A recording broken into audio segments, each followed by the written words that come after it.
Hi everyone. Today I thought we'd make a pretty Valentine card, and I'm making a whole bunch of these to send to some people, so I thought I would do a video on it. It's a really fun Valentine, and I think you'll get a kick out of the background here. So I wanted to use the Heartfelt stamp set. This was released not this past spring, but the mini catalog before that, so a year ago, a little more, and I thought it was the quintessential Valentine set. So this is a great one to add to your collection. And I really love the Happy Valentine's Day in a heart, but then you've also got some just, little love and from my heart to yours and love you lots. So it's not just for Valentine's Day. These stamped sentiments can fit with inside the heart, so that's nice, and nice little arrows and this cute little lace. It's really nice stamp set, perfect for your collection. And then what's even better is that there are punches to go with, and I love any stamp set that comes with a punch. It's like instantly has to be mine. But this one has not just one punch, but two, and they're good size punches. I mean, you're not getting little ones, you're getting big full-size hearts, and you've got one that's your basic heart, and then this one has a little scallop, and they layer together, or you can use them individually, and they're just really cute. The scallopy one can punch out this laced image here, and then the I don't know, regular heart would punch out either of these. So it's really a nice little collection. I think it's awesome, and it's a nice size heart too, not too big, good for scrapbooking and card making because it's not too small either. So perfect stamp set. Now I've used it tons last year and tons this year. I got this in the mail the other day. This was from another demonstrator, Connie, and she made this little box. It's so cute, and with the layered, it used to have Rolos in it. There were a bunch of like Rolos, and I've already eaten them. So it's a good treat holder stamp set, but it's a great card too. So let's make this card. As you can see, I'm using the punches for my background, and then I've got the scallop punch on some vellum here. So I wanted to show you a couple different versions. The colors on this one are Blushing Bride and Flirty Flamingo. And when you put Flirty Flamingo onto this Blushing Bride, it kind of gives it more of a coral. It's kind of nice. And then this one is Magenta Madness and Purple Posy. These are in colors. Purple Posy retires, what would that be? May? End of May? So Purple Posy is something to grab now. It's a really pretty soft color. So anyway, let's make these cards. I've got my card base in Blushing Bride. I'm going to do the Blushing Bride one because I already had some leftover pieces. And then I've got another piece in the same color, but a little bit smaller. This one is cut 4 by 5 1/4. And then I've got a piece the same size, 4 by 5 1/4 for the inside. Now I've also grabbed, what is that? I've also grabbed some designer series paper, and I want to show you this paper because it's kind of a fun little pack, and you can get them in every color family. So you can buy a pack of, let me just grab this one. This is neutrals. You can grab a pack of neutrals, and then it'll have all the neutral colors. So it's got our gray granite and crumb cake and all that exclusive Stampin' Up colors. And there are 4 different paper designs. So it's 2-sided. So you get a bunch like this and a bunch with the dots. And then of course I'm using the in color packs. I've got, this one has Rococo Rose and Seaside Spray, Terracotta Tile, and here's that Purple Posy, and then Peacock. And then I'm using, so you can, these are just great packs of paper. They're 6 by 6, and you get a ton of each color, and it's nice because then you've got a designer series paper to go with everything. So maybe you don't have a patterned paper that matches what you're doing, but if you go with those color family packs, you'll have something for everything. So for this one, I'm using Flirty Flamingo, which is out of the Brights pack, and then I'm using Blushing Bride, which is out of the Subtles pack. And I chose the pattern with the little kind of cross hatch, looks like a denim, and then on the other side it's got little dots. So that one's fun. I've already cut a bunch out because I was making a bunch of these. I do need a couple more of this Flirty Flamingo. And when you're cutting out your hearts, you can even think to yourself, well, this isn't maybe a good example, but if you run out of space and you only can get like the top half of a heart, maybe even think about still cutting it, because as you'll see on the card, sometimes all you need is like just the bottom or just the edge. So you can kind of keep that nearby in case you need it. Okay, so to put this together, you're going to grab your matte piece here, this 4 by 5 1/4, and you're just going to lay out your hearts. And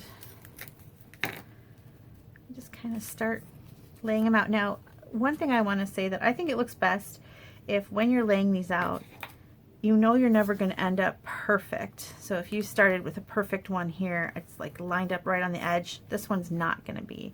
And so you know you're never going to have it perfect. So rather than have one side be perfect, I'd rather no side be perfect. That's just me.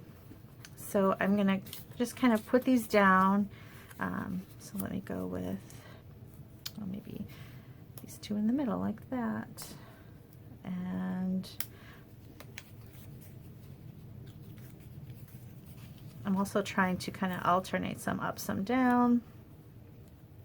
Oh, I forgot one step. I wanted to, because I'm doing tone on tone here, I wanted to do something to kind of show a change so it doesn't get completely lost. So at first I thought about sponging with the same color, which will give it a little darker hue, and then I thought maybe it would be fun to sponge with white just to give it a little softness. And white is a stamp pad that I forget about quite often, so it's usually dry when I open it. So I had to add a little bit of re-inker. But it's just a fun little way to add softness to the edges, and it'll give a different, when you put the tone on tone like that, it'll show up. And then with the vellum accent I'm adding, I think that white sponging really is a nice effect. So I'm only doing the solid, I'm not doing the patterned.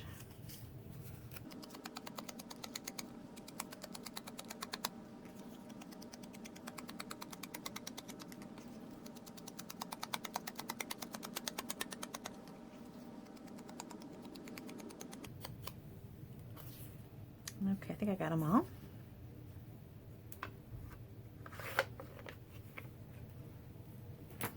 Okay, now I'll start putting them down.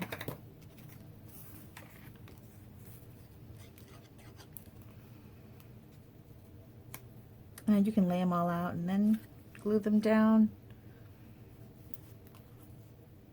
I'm using my liquid glue so I have a little bit of time to change my mind. And how tight you want to put them together is up to you. I think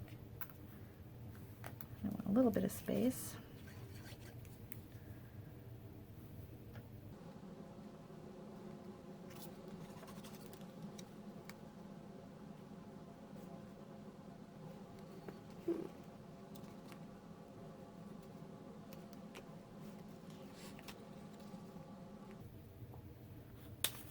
Will lay them out so I know what colors I have left over. I try to be really random and not overthink it, which is hard, I have to say. Oops, that's the non-sponge side.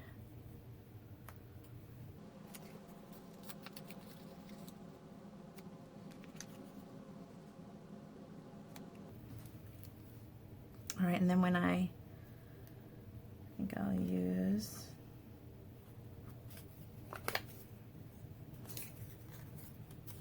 tiny bit of this one.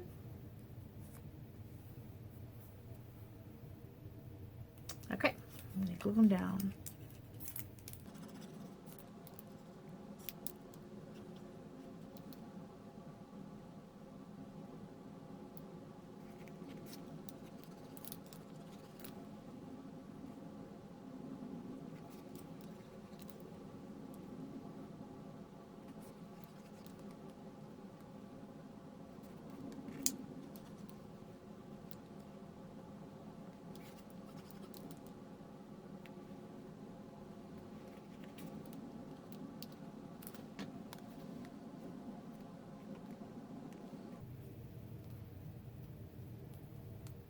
Okay.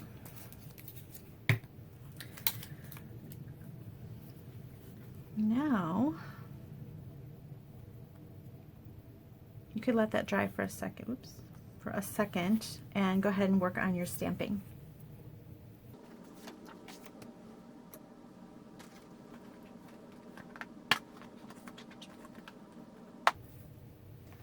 As you can see, this stamp gets a lot of love. It's totally dyed pink.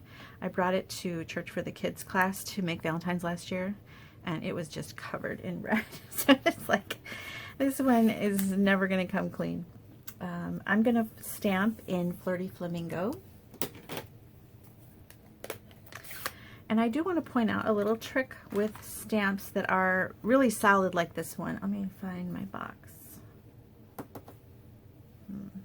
Oh, it's under the paper.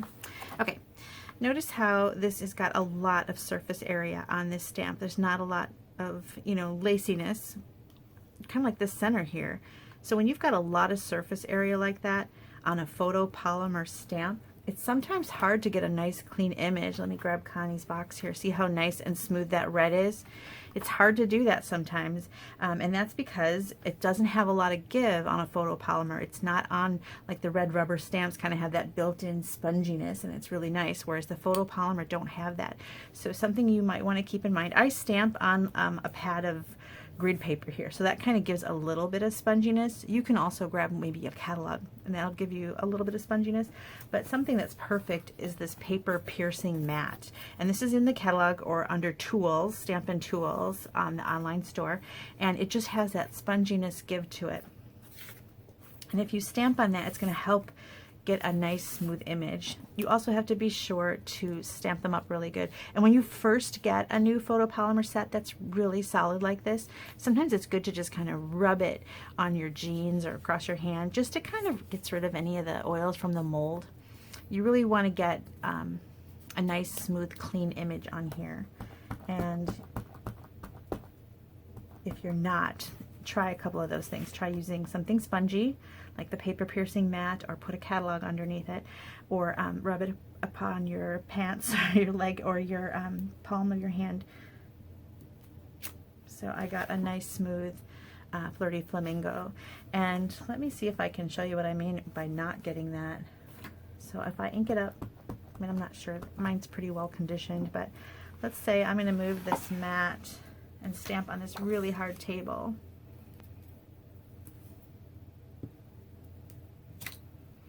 Okay, so I got some areas where it just didn't quite make contact by that T. I did pretty well. This is an old stamp. I've used it a million times, so it's pretty well conditioned. But a lot of times when it first came out, I had people frustrated last year that they couldn't get a nice clean stamp. And then as soon as we explained at Stamp Camp to use a nice foamy pad, and I keep these out for Stamp Camp. I miss Stamp Camp, by the way, all my Stamp Campers. Hopefully this COVID can't last forever, right?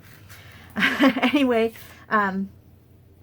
that's why. So try something like that. If you've got a big bold image on a photopolymer, look for something spongy, or buy the paper piercing mat. Okay. Oh, I also need arrow. I'm going to stamp a bunch of those arrows from this set, and I already did because I was making a bunch of these. So these I stamped in basic gray. So I'm just going to cut one of those out.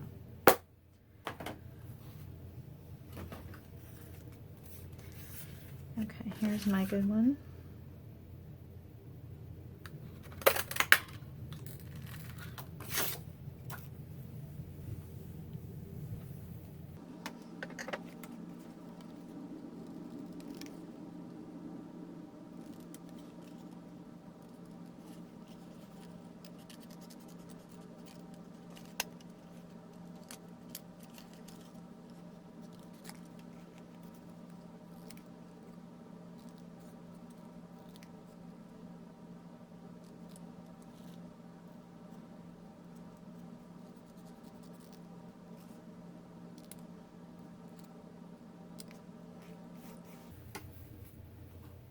Okay, I bet these are set now, so I can go ahead and trim them. So you just want to flip it over. And now you can use your paper cutter and go down the edge like that. I think I will.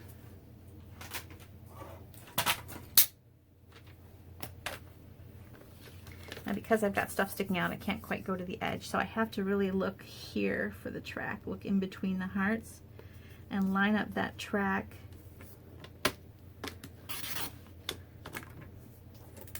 There we go. And then now I've got a nice smooth edge, so I can go ahead and, although I've got glue on here, so I think I'm going to pass on that side. I don't want to get glue in my track, so I'm going to cut that one with my snips.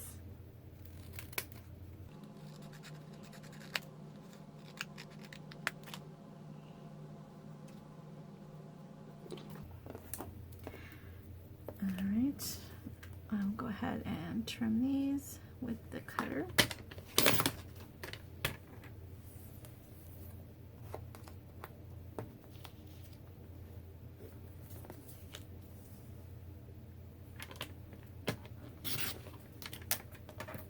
And then if you're making more, save these little bits and pieces because they might be perfect in, you know, one of your corners.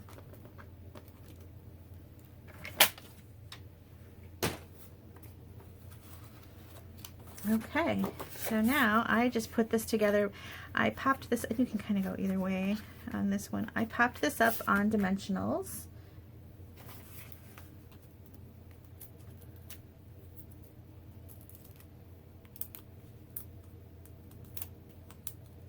It's really dry in here because of winter. I'm watching the snow outside. So these little dimensional backings are staticky stuck to me all over, and I'm wearing fleece because I'm cold, and that is really staticky. So I've got these little dimensionals all over me. Okay, let's put this down.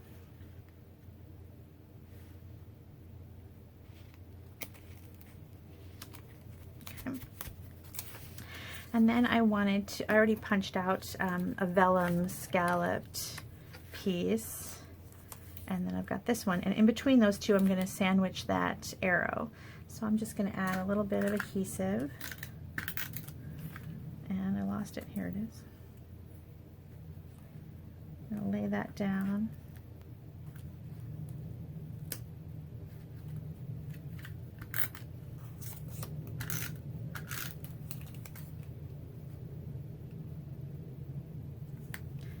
Hopefully you can see there's vellum underneath there. It's hard on the white, and it's a kind of a clearish product. So anyway, then I've got this ribbon, and this is the crinkle seam binding, the Whisper White simple seam binding ribbon, and it's really fun. I like it because it's staticky too. It's really thin. I don't mean this way, I mean like in itself, the thickness of it, I guess, and it doesn't make a huge knot, and I can double bow this except that it's so staticky. I want to double bow it, so I'm going to fold it in half and try and tie a bow.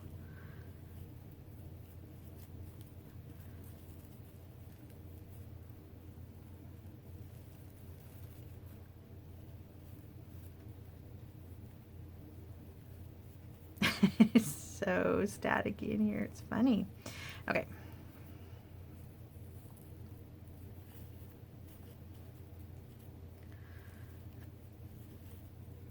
I've got my double bow. So even though it's a double bow on a lot of ribbon, that would have created a huge thick knot, which would have been hard to put through the mail. But this seam binding ribbon is so thin that it doesn't even create a lot of bulk. Alright, there's my bow.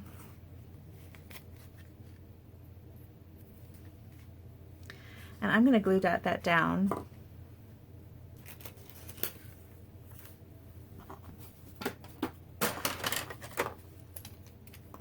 Trying to use up some of my paper pumpkin glue dots. I always forget to use them, and then I have a bunch of these sheets of glue dots laying around, which was okay when I was doing card buffet because I'd throw a sheet in every little box of card kit, but I don't have card buffet right now. Alright, so I'm going to put that down, and then I'm just going to go over it with some dimensionals so I can just cover that knot a little bit, just kind of clear it by adding some height with these dimensionals,